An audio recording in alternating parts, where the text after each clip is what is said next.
آپ نے عبداللہ بن ابی رئیس المنافقین کا جنازہ پڑھا ہے، قرآن نے فرمایا کہ وَلَا تُصَلِّ عَلَىٰ أَحَدٍ مِّنْهُمْ مَاتَ أَبَدًا وَلَا تَقُمْ عَلَىٰ قَبْرِهِ، ان کے قبروں پر کھڑے نہ ہونا۔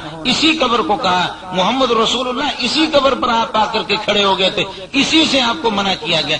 اس لیے میرے بھائی جان اس قبر سے انکار کر دینا اور یہ کہہ دینا کہ یہاں پر کوئی عذاب نہیں ہو رہا، میں عرض کر رہا ہوں اجماع امت کے خلاف ہے، حدیث متواتر کے خلاف ہے، صحابہ سے لے کر تا الی یومنا ھذا ہر مسلک کے اندر، ہر مذہب کے اندر اور ہر بات کے اندر اختلاف ضرور ہوتا ہے، ضرور اختلاف ہوتا ہے۔ اب آپ کہیں گے کہ جی اجماع ٹوٹ گیا، اجماع امت نہیں ہے اس لیے کہ غیر مقلدین نہیں مانتے لہذا اجماع امت نہیں، ایسا اگر آپ کہیں گے تو پھر کسی بات کے اندر بھی اجماع۔ غیر مقلدین کی حیثیت ہے کیا؟ پوری دنیا یا شافعیہ یا مالکیہ یا حنابلہ یا حنفیہ۔ اچھا آپ کو آسان سی بات بتاتا ہوں، اور باتیں تو چھوڑو، غیر مقلدین سے یہ پوچھو آج تک کہ آپ کی حدیث کی کون سی کتاب ہے؟ کچھ بھی نہیں۔ تفسیر کے معتبر آپ کی تفسیر کون سی کتاب ہے؟ کچھ بھی نہیں۔ اصول حدیث میں کون سی کتاب ہے؟ کچھ بھی نہیں۔ خدا کے بندو یہ 11ویں 12ویں صدی کے پیداوار ہے، یہ ابھی پیدا ہو گیا، ان کا کچھ بھی اعتبار نہیں ہوگا۔ اب آپ مجھے یہ بتا دیں کہ اس پورے مجمع کے اندر اگر لوگ یوں سمجھے کہ میری بات کو سمجھ رہے مان رہے اور 2 آدمی اس قسم کے آگے وہ کہتے ہیں کہ جی نہیں ہم تو مانتے نہیں ہے، تو اجماع تو ہو گیا، آپ نے میری بات مان لی۔ اب ان 2 کو جن کی حیثیت نمک کی حیثیت ہے آٹے میں، ان کو کون تسلیم کرے گا؟ غیر مقلدین کی یہی حیثیت ہے، آج کے پیداوار ہے۔ میں عرض کر رہا ہوں کہ یہ اجماعی عقائد ہے اور ان پر اتفاق ہو چکا ہے۔ اجماعی مسائل کو چھیڑنا، ان میں اختلاف کر لینا یہ قطعاً اجازت نہیں ہے، اور اس میں یہ ہے کہ جو آدمی اجماعی مسائل میں ٹانگ اڑانے کی کوشش کرتا ہے اس کا واحد علاج یہ ہے آغا خان اسپتال میں داخلہ لے لو، اس کے لیے دماغ کا علاج کرا دو، یا یہ ہے کہ لیاقت اسپتال میں اس کے لیے اس کو نفسیاتی ڈاکٹروں کو دکھا دو، ذہنی یہ ہے کہ جو علاج کرتے ان کو بتا دو کہ ان کا دماغ خراب ہو گیا۔ یہاں لکھا کسی نے اللہ پاک کو خدا کہنا شرک ہے، خدا کوئی نام نہیں ہے، یہ سوال دیا۔ میرے بھائی جان خدا اللہ کا ترجمہ ہے، خدا اللہ کا ترجمہ ہے، خدا کا معنی خود آئندہ۔ آپ یہ بتا دو کہ اللہ کو کسی نے لایا ہے یا خود آیا ہوا ہے؟ یہ اس صورت مولانا فرما رہے ہیں کہ لفظ اللہ کا ترجمہ کیسے ہوگا؟ یہ اس صورت میں جبکہ اس کو مشتق قرار دیا جائے۔ آپ لوگوں کے مشتق جامد کو کیا سمجھیں گے؟ لفظ اللہ کو جب مشتق قرار دیا جائے تو اس کا ترجمہ کیا جائے گا، اور جب جامد قرار دیا جائے تو ترجمہ نہیں کیا جائے گا۔ میں عرض کر رہا ہوں میں جو ترجمہ کر رہا ہوں وہ اشتقاق کی بنیاد پر کر رہا ہوں۔ اللہ کا معنی ہی ہے خود بخود آنے والا، یا اللہ کا معنی وہ عالم للذات الواجب الوجود۔ واجب الوجود کا معنی یہ ہوتا ہے لذات ہی بذات ہی لنفس ہی بنفس ہی لعین ہی بعین ہی، خود بخود آیا ہو، اس کو کسی نے نہیں لایا۔ اور اگر آپ کو سمجھ میں نہ آ جائے هو الاول هو الآخر هو الظاہر هو الباطن، یہی اللہ ہے، خدا اسی کا ترجمہ ہے۔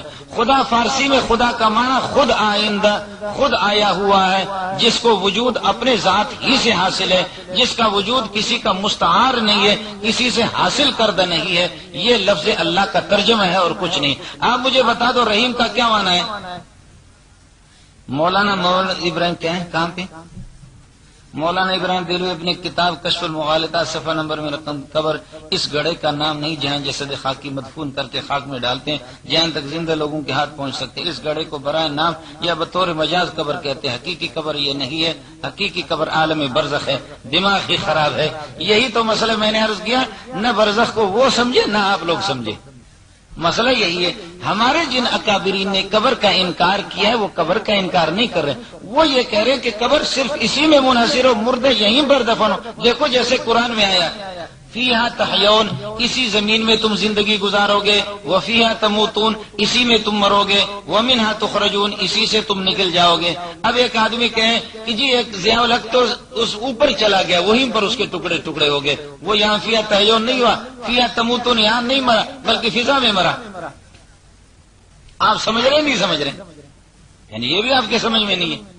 تو میں عرض کر رہا ہوں کہ مسئلہ یہ ہے کہ جن ہمارے اکابرین نے یہ کہا کہ قبر یہ قبر نہیں ہے، قبر کے انکار نہیں کر رہے ہیں بلکہ کہہ رہے ہیں کہ قبر اسی میں منحصر نہیں ہے کہ صرف اسی میں دفن کیا جائے، اور آدمی سے یوں سمجھیے کہ اس کے علاوہ جو سمندروں میں غرق ہو رہے ہیں، جانور جن کو یہ ہے کہ کھا رہے ہیں یا جن کو جلا رہے ہیں، ان کا کوئی حساب کتاب نہیں ہوگا، بلکہ قبر اس سے ہٹ کر کے یوں سمجھیے کہ وہ برزخ میں وہ بھی صورت اس میں داخل ہے. باقی یہ کہ اس قبر کے قبریت سے انکار کریں ایسی کوئی صورت نہیں.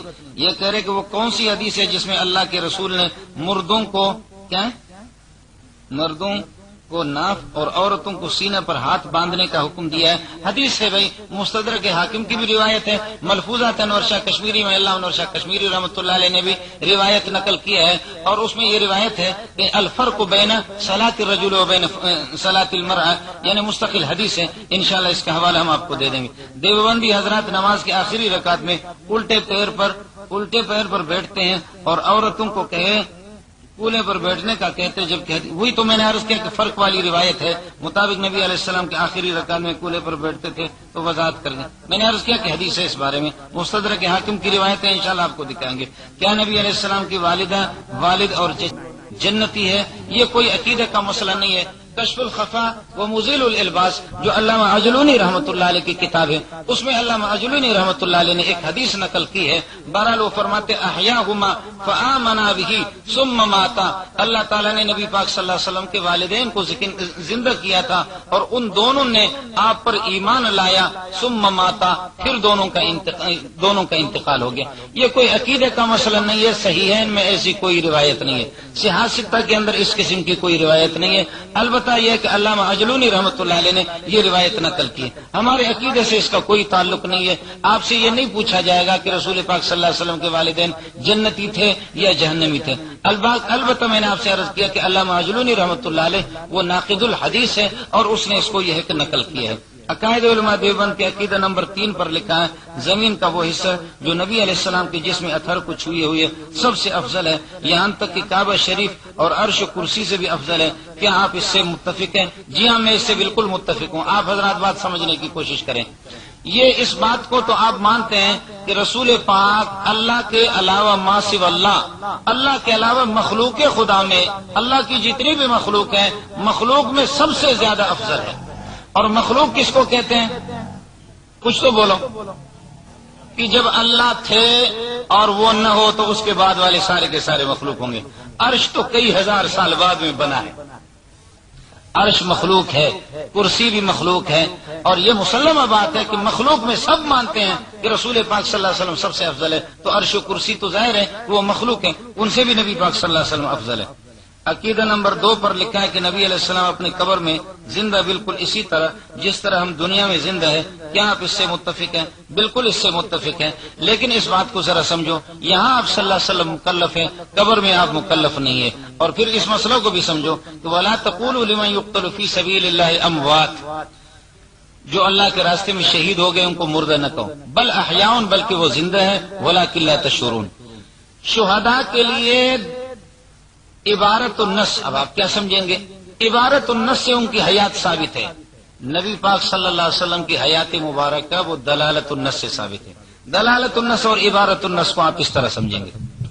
آسان مثال میں آپ سے عرض کروں, یہ دیکھ لو, حدیث میں آیا کہ ہڈی سے استنجا نہ کرو. بولو, حدیث میں آیا کہ ہڈی سے استنجا نہ کرو. کیوں جی؟ وہ جنات کی غذا ہے. آپ کے بھائی فَإِنَّهَا زَادُ إِخْوَانِكُم مِّنَ الْجِنِّ, جنات اس کو کھاتے ہیں. ٹھیک ہے. اچھا, حدیث میں یہ کہیں آیا کہ پراٹھے سے استنجا نہ کرو. آپ لوگ سو رہے ہیں نا, آپ کو اللہ نے ذوق ہی نہیں دیا تو میں کیا کروں, مردوں کو کیا سنا سکتا ہوں. میں عرض کر رہا ہوں حدیث میں تو یہ آیا کہ ہڈی کو استنجا میں استعمال نہ کر دو. اگر تیز ہڈی ہوگی ہو سکتا ہے کہ زخمی کر دے, پھر رومال سے صاف کرے آدمی. یہ بھی صورت ہو سکتی ہے. اور یہ بھی ہے فرمایا کہ وہ ہڈی تیز ہو یا نہ ہو, لیکن آپ کے بھائیوں کی جنات کی خوراک ہے. فَإِنَّ زَادُ إِخْوَانِكُم مِّنَ الْجِنِّ, جنات کی خوراک ہے, اس کو استعمال نہ کرو. میں عرض کر رہا ہوں کہ حدیث میں تو یہ نہیں آیا کہ روٹی سے استنجا نہ کرو یا پراٹھے سے استنجا نہ کرو. یہ حدیث میں ہے بھائی, کچھ تو بولو. نہیں ہے. لیکن ہم کیا کہیں گے؟ ہم یہی کہیں گے کہ جب وہ ہڈی خالص ہماری غذا نہیں ہے بلکہ ہمارے بھائیوں کی غذا ہے, اس سے جب استنجا کی اجازت نہیں دی گئی ہے تو پراٹھے سے بطری کا اولا ہی اجازت نہیں ہوگی. یہ ہے دلالت النص. جب وہ ادنا ہے, مکمل وہ غذا نہیں ہے, جنات کی غذا ہے, ہماری غذا نہیں ہے, ہڈی ختم ہو گیا. وہ مکمل غذائیت اس میں نہیں ہے, اس سے جب اجازت نہیں ہے استنجا کی تو پراٹھے سے بطری کا وہ اعلیٰ درجہ کا بطری کا اولا ہی, اس سے اجازت نہیں ہوگی. اسی طرح میرے بھائی سمجھ لو شہداء نبی سے ادنا ہے، ان کے لیے حیات ثابت ہے تو انبیاء کے لیے بطریقہ اولائی ثابت ہے. اس کو کہتے ہیں دلالت النص. قرآن نے شہداء کی حیات کا اعلان کر دیا ہے، جب اس کے لیے اعلان کر دیا. اچھا دوسرا مسئلہ ذرا سمجھ لینا، اللہ کرے کہ آپ لوگ سمجھنے کی کوشش کرو. یہ مسئلہ سمجھنے کی ہے، ہمارے بہت سے علماء ان کا بھی انشاءاللہ ذہن صاف ہو جائے گا. نبی پاک صلی اللہ علیہ وسلم فرماتے مررت بقبر موسیٰ وہو یصلی وہو قائم یصلی. موسیٰ علیہ السلام کی قبر سے میرا گزر ہو گیا، نبی موسیٰ علیہ السلام قبر میں نماز پڑھ رہا تھا. اب علماء کہتے ہیں کہ جی بہت سے کہ جو یہ نبی پاک صلی اللہ علیہ وسلم کا معجزہ ہے کہ معجزتاً آپ صلی اللہ علیہ وسلم نے دیکھا کہ موسیٰ علیہ السلام نماز پڑھ رہے. باقی موسیٰ علیہ السلام کے لیے ایسا مسئلہ. باتیں ذرا سمجھ لینا. دو چیزیں، نبی کا اس مٹی کے نیچے دیکھ لینا، اتنے من مٹی کے نیچے دیکھ